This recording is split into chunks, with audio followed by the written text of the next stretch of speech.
네, 좋은 아침입니다. 오늘도 복음 누린 언약기도 기도함을 아침 예배 시작하도록 하겠습니다. 우리 함께 기도하겠습니다. 살아계신 하나님 아버지 참 감사합니다. 이 시간도 그리스도 언약 잡고 복음 누리는 기도하게 하시니 감사합니다. 주는 그리스도시요 살아계신 하나님의 아들이심을 믿습니다. 그리스도는 내 인생 모든 문제의 답이시며 내 삶의 주인이심을 믿습니다. 지금 이 시간 기도하는 나에게 주의 성령으로 충만하게 역사하여 주옵소서. 예수님은 하나님 만나는 길 되신 참선제자 그리스도이심을 믿습니다. 하나님을 떠나 세상 가운데 빠져 고통하며 방황하던 나에게 하나님 만나는 길을 열어주심으로 하나님을 만나 하나님과 교제하며 하나님 자녀의 축복 누리며 살게 하신 것을 감사합니다. 예수님은 죄와 저주에서 해방하신 참제사장 그리스도이심을 믿습니다. 하나님을 떠나 원죄로 인하여 이유 없는 고통과 죄의 저주 아래 살고 있던 나에게 찾아오시어 나의 과거, 현재, 미래의 모든 죄와 허물을 용서하시고 죄의 저주와 형벌에서 해방하사 참된 자유와 기쁨을 주신 것을 감사합니다. 예수님은 사탄의 세력을 멸하신 참된 왕 그리스도이심을 믿습니다. 단 한 번의 인생이 마귀에게 속아 마귀의 종노릇하며 영적으로 정신적으로 시달리며 살아야 하는 나를 위해 그리스도께서 마귀의 일을 멸하시고 그리스도 이름의 권세로 마귀와 영적 싸움하여 승리하게 하심을 감사합니다. 하나님 자녀된 신분과 권세 누리며 문제 속에서도 믿음으로 승리하게 하옵소서. 내 인생 모든 문제에 답되신 그리스도께서 내 문제 주인 되시고 길이 되셔서 다스리시며 인도하여 주옵소서. 나의 문제에 매이지 않고 하나님이 주시는 참 평안으로 자유하게 하시며 믿음으로 승리하게 하옵소서. 나의 문제를 통하여 가문과 나의 체질 속에 뿌리내린 영적 문제를 깨닫게 하시고 저주의 세력이 완전히 끊어져 축복의 발판이 되게 하옵소서. 나의 마음과 생각을 잡고 불신앙하게 하며 나의 문제 배후에 역사하는 사탄의 세력은 지금 이 시간 예수 그리스도 이름으로 명하노니 결박받고 떠나갈지어다. 하나님 자녀의 기도를 반드시 응답하시며 성령으로 역사하실 줄 믿습니다. 이 모든 말씀을 예수 그리스도 이름으로 기도합니다. 아멘. 찬송가 94장 우리 함께 찬송하겠습니다. 94장입니다.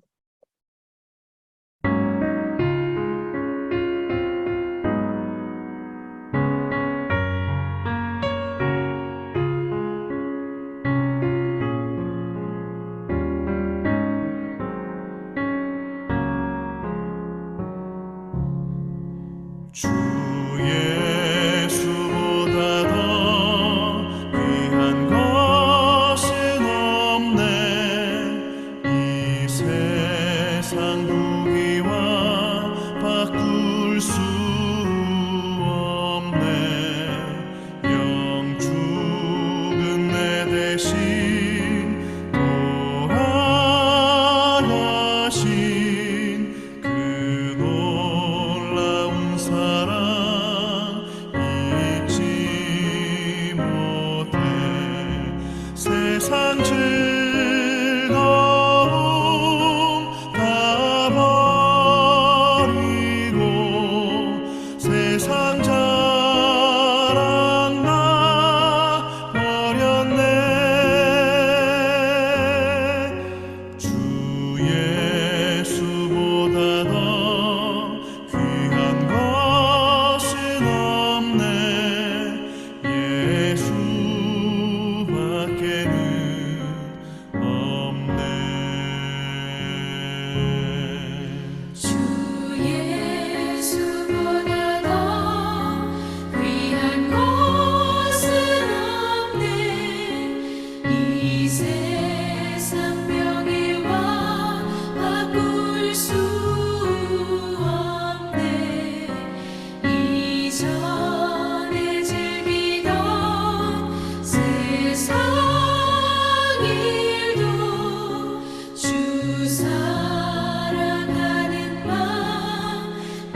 수 없네.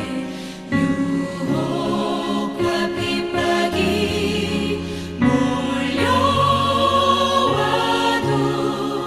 주 섬기는 내 맘 변치 않아. 세상 즐거움 다 버리고 세상 사랑 다 버렸네. 주 예수보다 더 귀한 것은 없네. 예수밖에는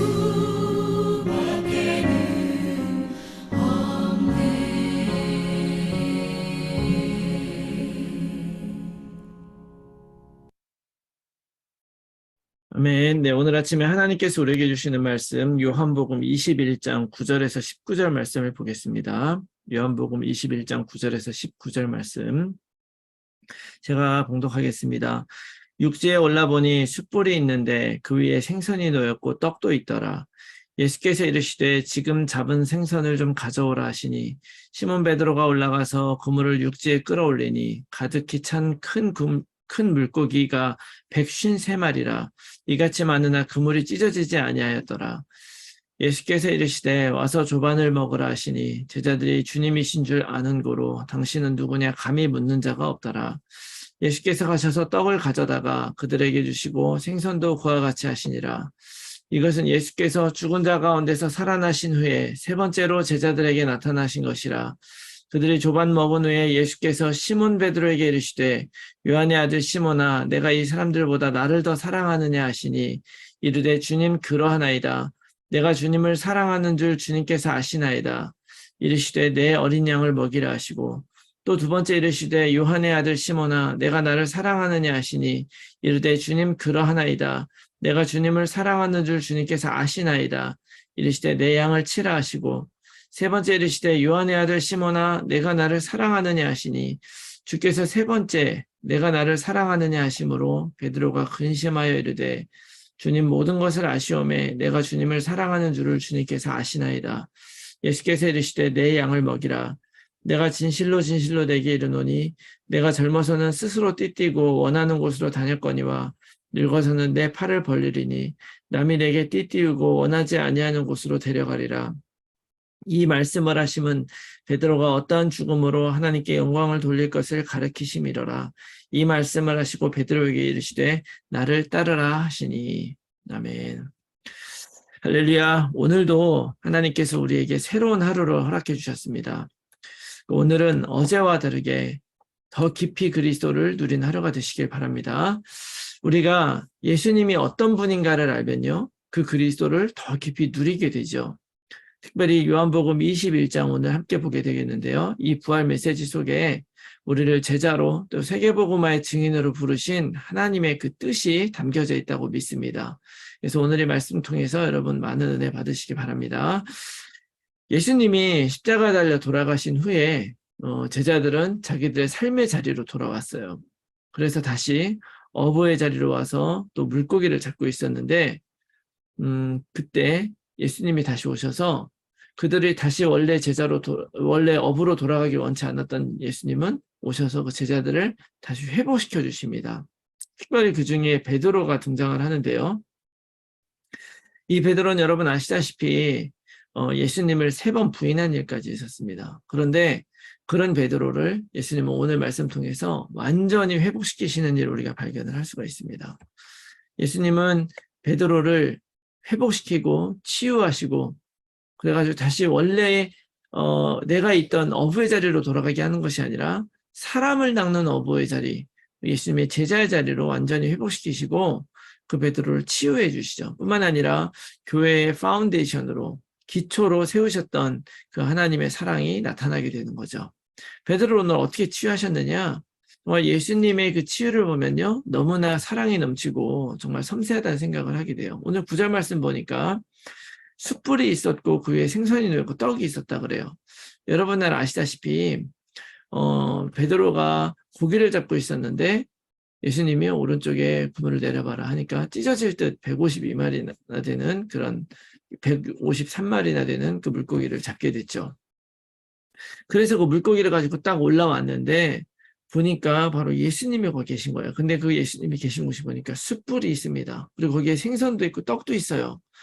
이걸 딱 보는 순간 베드로에게는 어떤 생각이 들었겠습니까?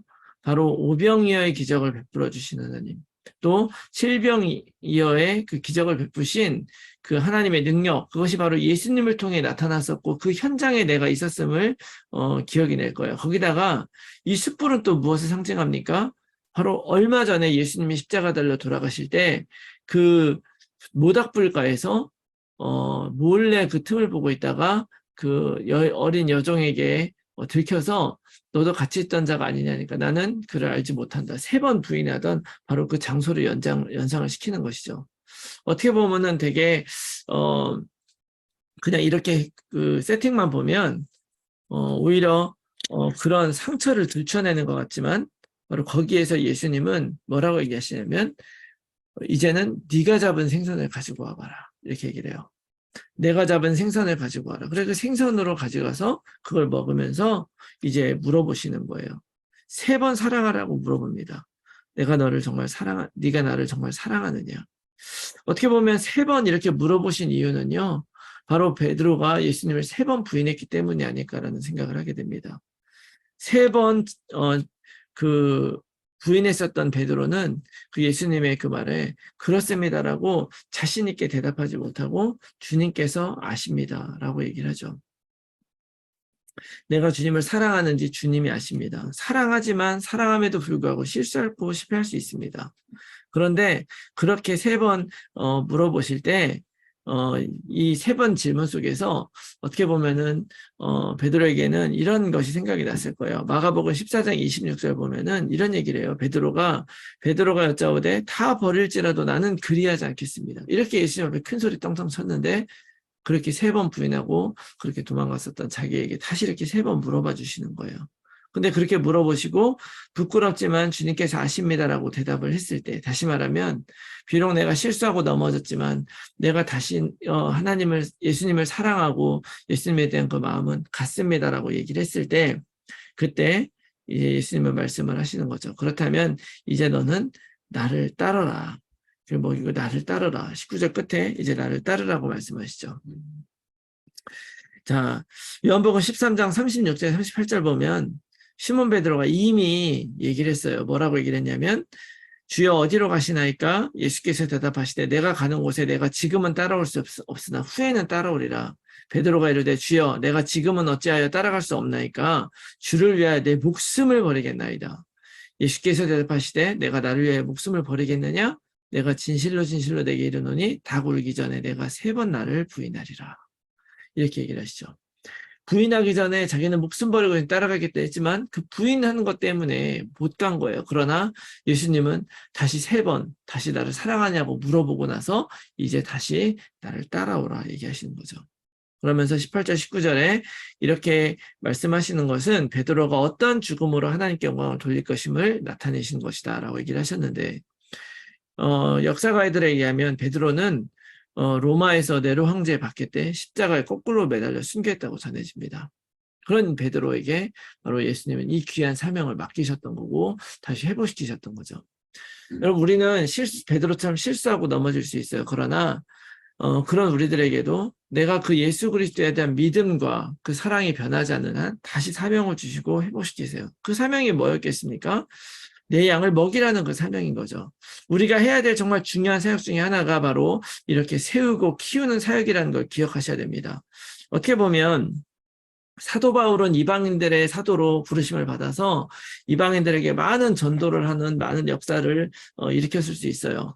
그리고 한편으로 저는 동의할 수 없는 것은 뭐냐면 사도 바울에 비해서 베드로의 사역이 부족했다라고 얘기하는 건 저는 사실 동의할 수 없습니다. 왜냐하면 베드로에게 주셨던 그 사명은 그것이 아니라 바로 제자들을 키우고 세우고 먹이는 사역이었기 때문에 그래요. 그래서 이 베드로를 통해서 예루살렘 교회가 세워지고 그 안에 많은 제자들이 흩어져 나갔기 때문에 그들과 함께 사도 바울도 사역을 할 수 있었던 것이죠. 그러니까 다시 말하면 똑같이 비교할 수 없다는 거죠. 그 교회를 세우는 힘. 그래서 베드로가 죽는 그날까지, 십자가 달 거꾸로 죽는 그날까지 베드로도 쉬지 않고 하나님 말씀대로, 예수님의 말씀대로 그 사명을 따라 행했어요.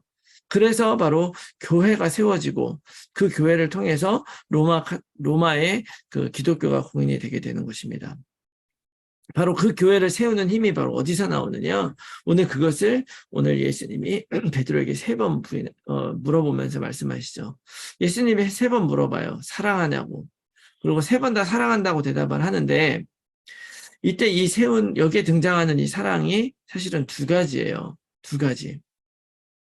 아가파오라는 단어와 필레오라는 단어인데 아가파오는 부모 자식 간의 어떤 무조건적인 사랑을 의미하는 것이고요.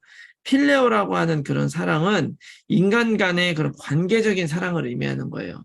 그런데 베드로는 아가파오라고 대답하지 못하고 3번 다 필레오라고 대답을 합니다. 왜냐하면 무조건적으로 사랑하지 못했잖아요. 그 죽음의 그 두려움 앞에서 부인했잖아요. 그러나 그럼에도 불구하고 베드로가 3번 다 필레오라고 대답한 건 의미가 있습니다. 그랬음에도 불구하고 거기에다가 바로 예수님은 사명을 줬죠. 왜냐하면 진짜 중요한 것은 예수님과 나와의 관계가 어떤 것이냐가 중요하다는 거죠. 그 예수님과 나와의 관계는 무엇입니까? 바로 내가 제자라는 걸 알아야 되고 그분이 그리스도라고 고백해야 되고 그리고 그렇게 고백한 그 예수가 바로 나의 그리스도라고 하는 것이 바로 나와 예수님과의 그런 관계라는 것을 여러분 기억하시기 바랍니다. 주는 그리스도시요 살아계신 하나님의 아들이라고 고백하는 그 사람에게 바로 예수님은 사명을 주신 거예요. 어떤 사명입니까? 내 양을 먹여라. 여러분 우리가 해야 되는 세계복음화의 사역 속에 바로 지금도 필요한 사람들에게 양을 먹이고 공급하고 복음을 줘야 되는 사명이 우리에게 있다는 것을 여러분 기억하시기 바랍니다. 그래서 바로 그 고백으로 우리가 양을 치고 양육하고 교회를 세우는 거예요. 오늘 우리가 이것을 부활 메시지로 잡고 교회를 세우는 제자로 살아가기를 바랍니다. 뿐만 아니라 이것을 가지고 여러분들 열심히 더 사역을 하시기 바라요. 그리고 이 제자를 키우고 이 복음 운동이 이어지도록 사명받아서 우리가 살아갈 때 우리는 이 복음 메시지를 더 누리는 삶을 살게 될 줄로 믿습니다. 그래서 오늘 이 복음 메시지, 이 부활 메시지를 통해서 다시 한번 우리가 정말 이 후대들을 세우고 또 연약한 자들에게 이 말씀을 주고 복음을 줘서 사역은 이런 다락방 사역과 양육 사역이 얼마나 중요한지 다시 한번 깨달으면서 여러분 그것에 대해서 많이 준비하는 사람들이 되셔야 될 것이고 또 그 사역을 하나님께서 우리에게 맡기셨다는 걸 믿고 담대하게 정말 다락방 사역자로 여러분 서시는 여러분들이 다 되시기를 예수 그리스도의 이름으로 축원합니다. 아멘. 자, 이 말씀 붙들고 우리가 함께 나눌 기도의 제목은요. 나의 힘과 능력이 아니라 하나님의 계획 속에서 하나님께서 주신 힘으로 전도 운동하고 교회를 세우게 하여 주시옵소서.